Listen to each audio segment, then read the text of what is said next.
Boa noite, bem-vindo a este seu espaço de análise. Vamos começar, como sempre, pela ordem do dia e vai falar sobre violência contra crianças. Há 4 crianças que já morreram este ano, vítimas de violência doméstica. É um número igual ao número de todo o ano passado, 2025. Certo. Houve casos mais recentes em Valpaços, também em Santarém. O que é que não está a funcionar?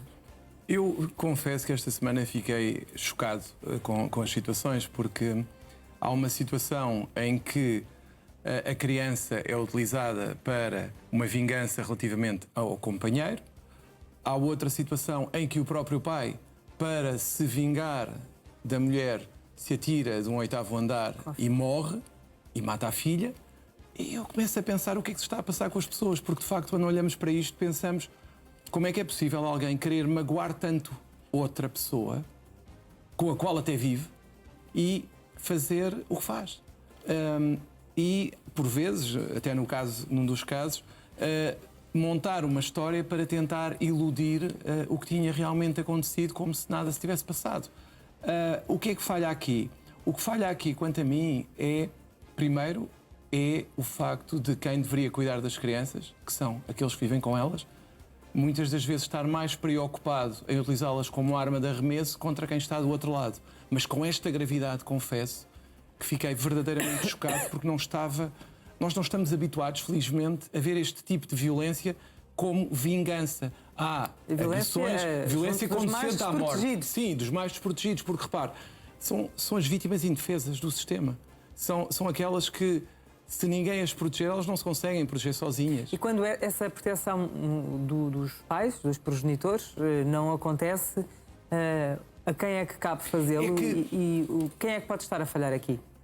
Eu acho que a sociedade está a falhar, mas há aqui um problema que é como é que nós conseguimos proteger uma criança que está com os pais quando, num dos casos, por exemplo, a mãe continuava a viver com o agressor, apesar de já haver episódios anteriores de violência doméstica.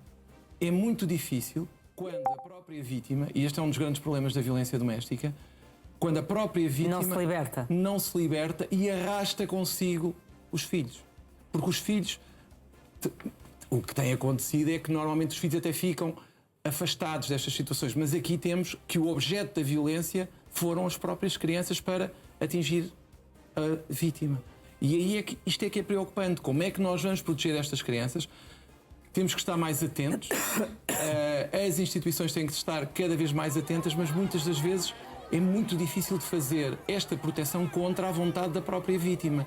E aí é que está o grande problema, porque nós não temos estruturas que permitam, no fundo, proteger as crianças de forma eficaz. E isso é que nos deve preocupar. É como é que nós vamos comportar-nos daqui para a frente para evitar que estas vítimas, nomeadamente através de CPCJs, de uma intervenção mais forte dos tribunais e talvez preventivamente, para tentar evitar que isto aconteça. Mas há algo na lei, de acordo com a sua avaliação, que tivesse que mudar para garantir essa maior proteção aos mais desprotegidos, neste caso as crianças? Eu acho que mudar a lei não é aqui o problema, mais uma vez. O problema aqui é tentarmos criar maiores mecanismos ou mais mecanismos de prevenção destas situações.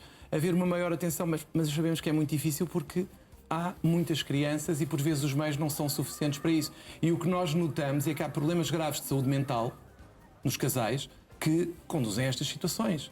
E como a saúde mental não há psicólogos suficientes nos centros de saúde, por exemplo, a prevenção tem que começar no acompanhamento. E muitas vezes as pessoas também não querem ser ajudadas. E as pessoas também não querem ser ajudadas. E aqui é que é o maior problema quanto a mim, é como é que vamos ajudar alguém que, por um motivo ou por outro, por dependência ou outra situação, não quer ser ajudado e quer continuar naquela situação.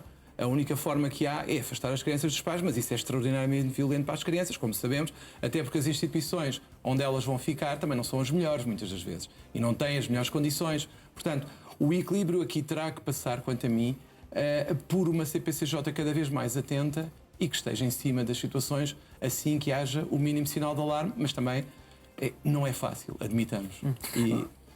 Sim, já concluiu? Já concluí. Tinha só outra situação de Braga. Sim, era aí que eu ia chegar, porque houve denúncias de parcialidade num Tribunal de Família e Menores. O que é que está aqui em causa? Aqui o que está em causa, alegadamente, porque isto ainda está a ser apurado e estamos a falar com base em reportagens jornalísticas que investigaram alegadamente situações em que haveria parcialidade, quer do juiz, quer do procurador, relativamente a uma determinada situação, porque teria havido e teria sido permitido que a criança, mais uma vez a criança desprotegida, que ficaria com a avó, mas que a avó viveria com um alegado abusador, segundo a mãe. A questão aqui que se levanta, e por isso é que eu trouxe... Ou seja, a ligação que devia ser evitada e a manter-se. Exatamente. É aquela situação que muitas vezes nós conseguimos separar o processo de crime do processo de família e dizer que o pai pode ser um mau marido, mas pode ser um bom pai. Aqui, no fundo, é dizer, como está com a avó e como nunca estaria sozinha, diria ao tribunal, com o pai alegado abusador, não haveria problema. Aparentemente foi isto que se passou. Agora, a questão aqui é, e foi por isso que eu trouxe, porque ainda não há sequer decisão, e só queria chamar uma atenção para o seguinte: nós temos que ponderar, quando há acusações de abuso sexual, como é que os tribunais reagem e se não valeria a pena criar um processo mais expedito de investigação e, enquanto não se chega a uma conclusão, evitar contactos. Evitar contactos. E sempre que há uma alegação desse tipo, porque a criança é particularmente indefesa, mais uma vez temos o mesmo padrão dos outros dois casos, aqui o que pode ou não ter falhado, mas isso só se verá mais à frente, serão as instituições, será o tribunal que tem que proteger a criança, no outro caso eram os pais, e é neste, neste jogo... São sempre situações muito difíceis, porque a prioridade é sempre manter a criança próxima dos familiares. Mas a questão que nós temos que ponderar, e aí terá que ver com a prática dos tribunais, é se, havendo uma alegação de abuso sexual, se não deve ser feito um despiste o mais rápido possível e, enquanto o despiste não é feito, ou confirma as acusações, afastar do alegado abusador a criança para evitar que males maiores aconteçam. É uma ponderação que tem que ser feita, mas acho que se tem que pensar nisso, porque um abuso sexual por parte de um progenitor é sempre uma situação tremenda e gravíssima. Fica essa reflexão que deve ser feita por todos. Vamos ao caso da semana. Há um processo de infração a Portugal por parte da Comissão Europeia. Tem a ver com questões relacionadas com a defesa. Que ilações é que têm que ser tiradas daqui? Sim, o que o Tribunal diz, o Tribunal Europeu diz, é que muitas das vezes os arguidos não têm a defesa antes do primeiro interrogatório e que muitas das vezes há um aligeirar das garantias da defesa antes do primeiro interrogatório. E o que o Tribunal diz, no fundo, é preciso garantir sempre um advogado no primeiro interrogatório e nós estamos num processo em que Portugal vai poder, mais uma vez, vir a ser condenado no Tribunal Europeu por não assegurar as garantias de defesa. E porquê é que isso não é assegurado? Muitas das vezes facilita-se. Facilita-se, não se assegura a presença do advogado, faz-se um interrogatório na polícia sem lhe dar a possibilidade da pessoa ter o seu advogado ao lado ou um advogado nomeado. E facilita-se, mas segundo o que estamos a ver pela Comissão Europeia, não é o que deve acontecer. Não é o que deve fazer, não. Mas parte-se muito daquela ideia que também muitas das vezes, até na semana passada, houve crianças, fui inquirido por crianças que me perguntavam como é que os advogados eram capazes de defender pessoas culpadas. Ora, é uma pergunta difícil de responder, mas as crianças, pronto, eu achei piada porque a criança perguntou aquilo, no fundo é o que está aqui. Será que nós não temos que proteger toda a gente?